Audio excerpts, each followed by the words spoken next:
Hello everyone, welcome to my channel Supreme Divine Power. I am Supreme Energy Sujata Adhikari, teacher of energy science and spiritual trainer. Spirituality training করিয়ে থাকি, শুধু spirituality নয়, আরও বহু কিছু subject শেখাই। যারা শিখতে ইচ্ছুক তারা আমার এই নাম্বারে হোয়াটসঅ্যাপ করতে পারেন। আমার ফোন নাম্বার 7439454279। এই নাম্বারে আমাকে হোয়াটসঅ্যাপ করবেন। কল করলে ওঠাতে পারি না, আমি টাইম করে আপনাদের মেসেজ করে দেবো বা কল করে নেব। যারা শিখতে ইচ্ছুক, আমার অনেক পুরানো ভিডিওতে আমার ইন্ট্রোডাকশান দেয়া আছে, সাবজেক্টের উপর আছে। আমি এখন বেশিরভাগ স্পিরিচুয়ালিটির ওপরই ভিডিও বানাচ্ছি। এছাড়া নিউমোলজির ওপরও ভিডিও আছে, বহু কোর্স শেখাই। তো যারা শিখতে ইচ্ছুক তারা অবশ্যই যোগাযোগ করতে পারেন।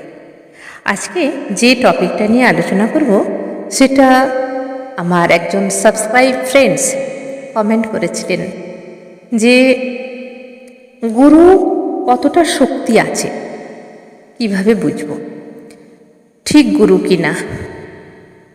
বা আরেকজন বন্ধু কমেন্ট করেছিলেন গুরু কোথায় পাবো, কিভাবে পাবো। এই দুজনের কোশ্চেনের অ্যান্সার একসঙ্গে দেবো।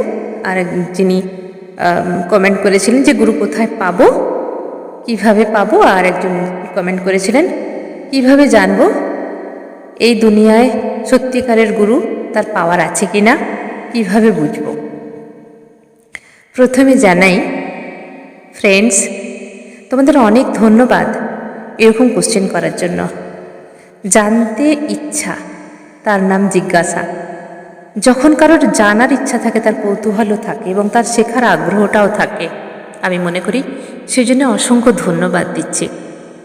আর ধন্যবাদ দিচ্ছি যারা আমার চ্যানেলটি সাবস্ক্রাইব করে আমার পাশে আছেন এবং যারা নতুন নতুন আমার চ্যানেলে আসছেন, তারাও চ্যানেলটি যদি মনে হয় যে ভিডিওগুলি আপনার একটু কাজে আসে, তাহলে অবশ্যই চ্যানেলটি সাবস্ক্রাইব করুন। পাশে থাকা বেল আইকনে ক্লিক করে অল নোটিফিকেশনটি অন করে দিন, যাতে করে যখন ভিডিও আপলোড করব সবার আগে আপনার কাছেই পৌঁছে যায়।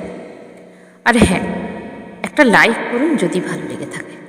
যদি না ভালো লাগে তাহলে করতে হবে না। যদি ভালো লাগে একটা লাইক তো করতে পারেন। আশা করব কমেন্টও করুন যদি কিছু জানার ইচ্ছা থাকে। তাহলে দুটো ফ্রেন্ডস যারা আমাকে কমেন্টস করেছেন তাদের অ্যান্সার দেবো আজকের ভিডিওতে।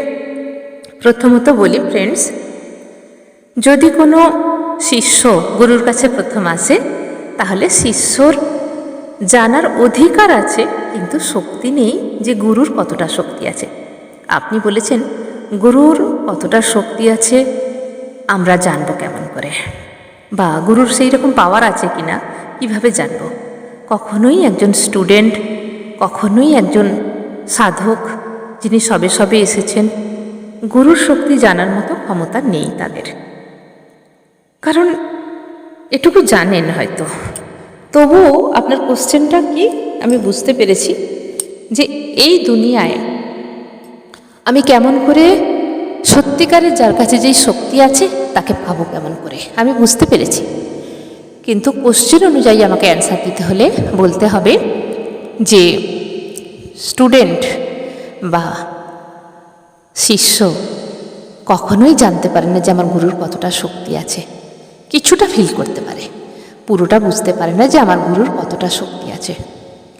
আর সত্যি কথা বলতে, যদি আমাকে সত্যি তো বলি আমি, তবুও বিশ্বাসের সঙ্গে যদি বলতে হয়, গুরু নিজেই জানে না তার কতটা শক্তি আছে। যেই গুরু নিজেও জানে না তার কতটা শক্তি আছে, সত্যিই সেই গুরু শক্তিমান। আমি ভালোভাবে বুঝিয়ে দিচ্ছি।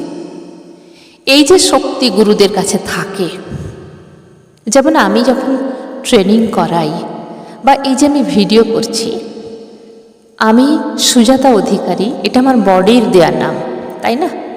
এটা হয়তো আপনাদের শুনতে একটু কষ্ট হবে বিশ্বাস করতে, কিন্তু এটাই সত্যি। আমার যে বডি, এই বডিটা আমাকে কে দান করেছে? আমার বাবা মা। এর ভেতরে আমার আত্মা আছে।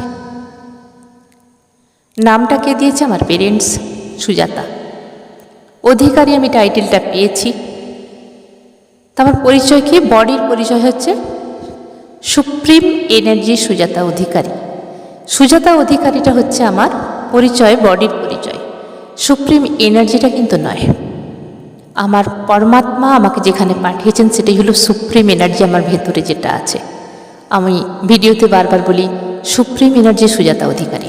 তার মানে আমার ভেতরে দুটো পরিচয়, একটা সুপ্রিম এনার্জি আর একটা হচ্ছে আমার বডির পরিচয়। এবারে এই যে আমি কথা বলছি বা যখন ট্রেনিং করাই আমি, তখন আমি ট্রেনিং করাই না, যে আমি সুজাতা অধিকারী ট্রেনিং করাই না বা সুজাতা অধিকারী ভিডিও করছে না। অবাক হচ্ছেন তো? অবাক হবারই কথা। কোনো বডির এমন ক্ষমতাই নেই যে তিনি সব কিছু করান। তাহলে ভেতরে যিনি বসে আছেন, যিনি শক্তি, এবং উপরে যিনি আছেন পরমাত্মা, তিনি আমাকে কন্ট্রোল করছেন।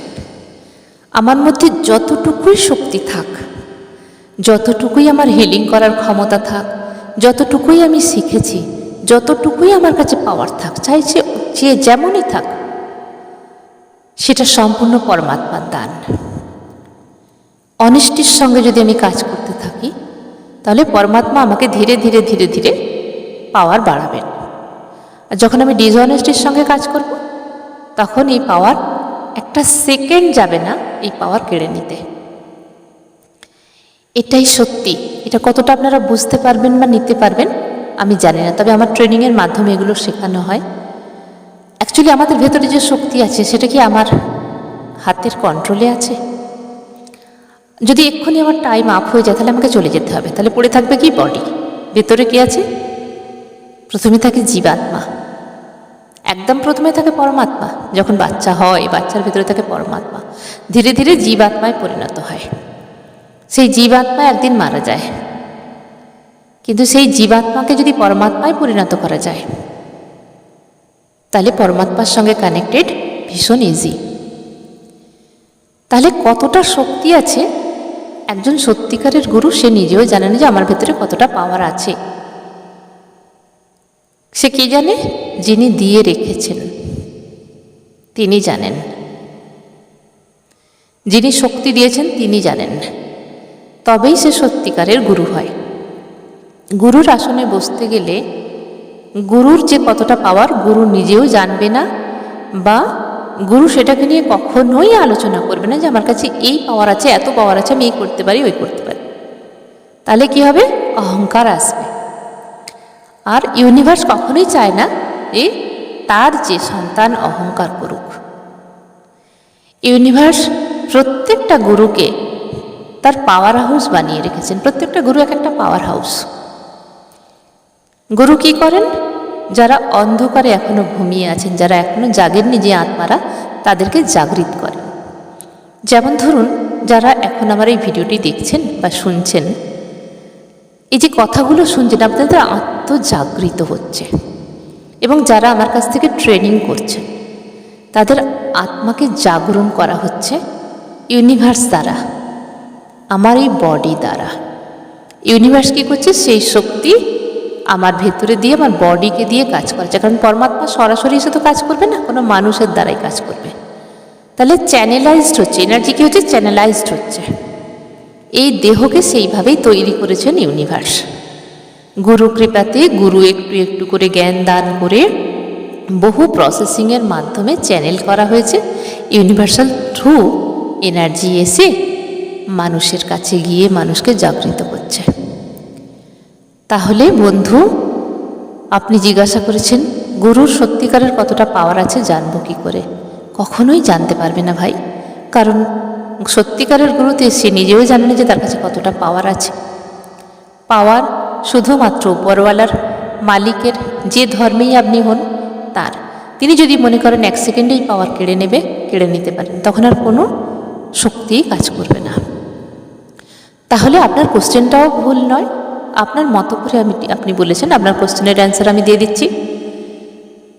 যখন আপনার শেখার আগ্রহ বাড়বে, দুজনের কোশ্চেনের অ্যান্সার একসঙ্গে দিয়ে দিচ্ছি। আরেকজন আমাকে বলেছেন গুরু কোথায় পাবো, কে আমাকে বলে দেবে, বা গুরু কিভাবে পাবো? দেখুন, শেখার যদি আগ্রহ থাকে, জানতে চাওয়ার পিপাসা আমাদের যখন কি হয়, বহুত জল পিপাসা পায়, খুব তৃষ্ণায় আমার গলা ফেটে যাচ্ছে, তখন আমরা কি করব? হন্যে হয়ে খুঁজবো কোথাও একটা কল পাই কিনা, কোথাও জলের দোকান পাই কিনা, বা কোথাও না পাওয়া গেলে একটা বাড়ি খুঁজি যে কোথাও একটু জল পাওয়া যাবে কিনা। তাহলে খুঁজতে হবে, খোঁজ করতে হবে। যদি চুপচাপ বসে থাকি তাহলে কি হবে? আমরা জল পেতেও পারি, নাও পারি, ওখানেই মারা যেতে পারি, তাই তো? তাহলে সেই খোঁজ, আত্মপিপাসা। আত্মপিপাসা মানে কি? আমি পরমাত্মাকে জানবো। সে যে ধর্মেই আপনি হন, আমি সব ধর্মের মানুষকেই ট্রেনিং করাই, সেই প্রসেসিংয়েই কাজ করানো হয়। যে ধর্মেই আপনি হন,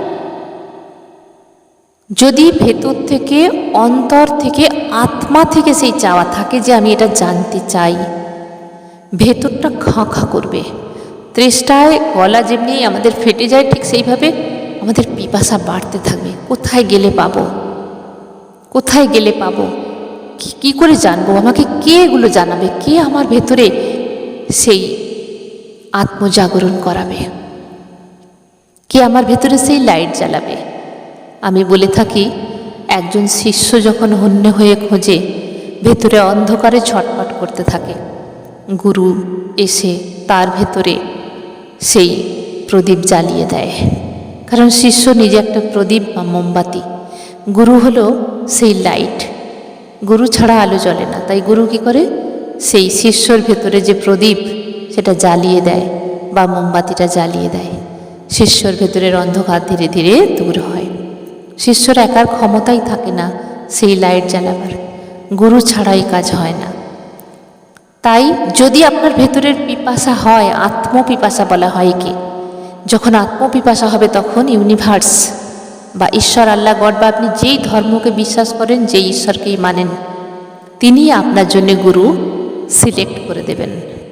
তবে এখানে একটা গুরু হতে পারে, আবার অনেক গুরুও হতে পারে। আপনি ধীরে ধীরে হয়তো, যেরকম হয় না, আমরা শিক্ষা গুরুর কাছে যখন স্কুলে যাই, প্রথম আমাদের কি হয়? 1 স্ট্যান্ডার্ড, 2 স্ট্যান্ডার্ড, 3 স্ট্যান্ডার্ডে আমরা ধীরে ধীরে উপরে উঠি। ঠিক এখানেও বেসিকভাবে আপনার কাছে গুরু আসবে, সেখান থেকে কিছু শিখবেন, আবার আরেকটু অন্য জায়গায় হয়তো কিছু শিখলেন। এইভাবে সব গুরুই আপনার কাছে ভালো হবে।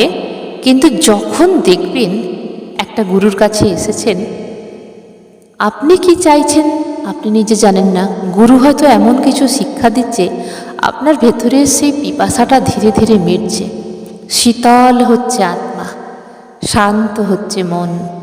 তখন মনে মনে ভাববেন, আমি তো জানতামই না আমি কি চাই, কিন্তু গুরু কৃপাতে আমার ভেতরের আত্মা যেন শান্ত হচ্ছে। আমি এগুলোই তো জানতে চেয়েছিলাম। গুরু হলো সেই মা বা বাবা, সন্তানের কি চাই গুরু ঠিক জানেন। যেমন একটা বাচ্চা যখন খুব কাঁদে, বাচ্চা জানেই না, ঘুম থেকে উঠে সমানে কাঁদছে, সমানে কাঁদছে, মা তার কাছে আছে, সমানে কাঁদছে। মা কিন্তু বোঝে বাচ্চা এই সময় কি চায়।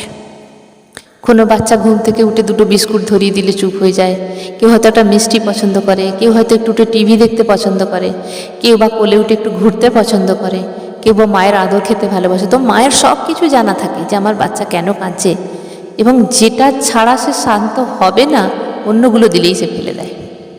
হয়তো সে সেই সময় একটা চিপসের প্যাকেট নেবে, তাকে বিস্কুট দিলে বিস্কুটগুলো ছুঁড়ে ফেলে দেবে, কিন্তু যেই চিপসের প্যাকেটটা আসবে, ব্যাস সঙ্গে সঙ্গে চুপ, মুখে হাসি, শান্ত হয়ে যায়। ঠিক তেমনি গুরু হলো মা বা বাবা, তার চেয়েও উপরে। তিনি জানেন যে শিষ্যের ভেতরে কিসের পিপাসা আছে। একটু একটু একটু একটু করে ধীরে ধীরে তার সেই থ্রাস্টি যেটা ছিল ভিতরে, সেটা একটু একটু করে পিপাসাটা মেটে। এবং মন যখন শান্ত হয়, যখন আত্মশান্তি হয়, যখন আত্মাটা, ভেতরের আত্মাটা ছটফট করে না, একটু একটু একটু একটু করে যেন শান্ত হয়ে যাচ্ছে, অমৃত স্রোত পাচ্ছে, মন শান্ত, যেন মনে হয় এই গুরুজ্ঞান আরও শুনতে থাকি, আরও শুনতে থাকি। যেখানে টাইমের উপর চলে যায়, বিয়ন্ড টাইম, যেখানে 1 ঘন্টা মনে হয় 1 মিনিটের সমান। যখন সেই গুরু কোনো কিছু নিয়ে আলোচনা করেন, চোখ বন্ধ করে শুনতে হয়, এবং তখন মনে হয় যেন আরও শুনতে থাকি। সময়টা যেন সেই সময় থেমে যায়, সময়টা কোথা দিয়ে চলে যায়। যখন 1 ঘন্টা হয়ে গেলেও মনে হবে এই তো সবে শুরু হলো, এতটা টাইম হয়ে গেছে? কারণ ট্রেনিংয়ের এক একটা সময় থাকে, কখনো আধ ঘন্টা, কখনো 1 ঘন্টা। গুরু যখন বলবে আজকে এই পর্যন্ত, ফের নেক্সট ক্লাসে এরপর থেকে আমরা আলোচনা করব, এগুলোকেই স্মরণ মরণ করো। তখন মনে মনে হবে এক্ষুনি শেষ হয়ে গেল, আরও একটু কিছু বললে ভালো হতো। মন অতৃপ্ত থাকবে, কিন্তু ভেতরটা পিপাসাটা মিটবে, আরও চাই গুরুর কাছে, আরও চাই। সেই গুরুর কাছে যেন এসে মনে হয় বাচ্চার মতো, আমাকে আরেকটু দাও না, আরেকটু দাও না, ঠিক এরকম। তখন জানবেন আপনি ঠিক গুরুর কাছেই এসে পড়েছেন। সব গুরুই ভালো, কিন্তু সবার জন্য সব গুরু নয়, সবার জন্য সব গুরু ঠিক করা নেই। আপনার জন্য যে গুরু ঠিক করা আছে, আপনি এলেই বুঝতে পারবেন, আপনার আত্মা শান্তি পাবে। সোল টু সোল কানেক্টেড থাকে, গুরুর সঙ্গে শিষ্যের সোল টু সোল কানেক্টেড থাকে। যখনই গলার ভয়েস পাবে, যখনই এসে স্মরণ করবে, তখন গুরুও বুঝতে পারে এবং স্টুডেন্টও বুঝতে পারে যে এখান থেকেই আমি সমৃদ্ধ হব, আমার আত্মা সমৃদ্ধ হবে। গুরু যখন আসবে, ইউনিভার্স সব কিছু ব্যবস্থা করে দেয়, একটা না একটা যোগাযোগ হয়ে যায়। যে কোনো গুরুর কাছে, যে কোনো গুরুর কাছে আপনার যার কাছে কানেকশন আছে তার কাছে আপনি ঠিকই চলে যাবেন সময়ের সঙ্গে সঙ্গে। কারণ উপরে যিনি বসে আছেন না, তিনি সব জানেন কখন কি দিতে হবে। একজন বাবা বা তার মা জানেন আমার বাচ্চাকে কখন কি দিতে হবে, তাই না? সমস্ত কিছুই কিন্তু কলকাঠি নাড়ছে উপরে। তো এই দুজনের আমার দুজন সাবস্ক্রাইব বন্ধুর অ্যান্সারটা আমি দিতে পারলাম, চেষ্টা করলাম যতটা হয়। আশা করি আপনারা বুঝতে পেরেছেন। ভালো থাকবেন। আজকের মতো এখানে শেষ করলাম। ধন্যবাদ।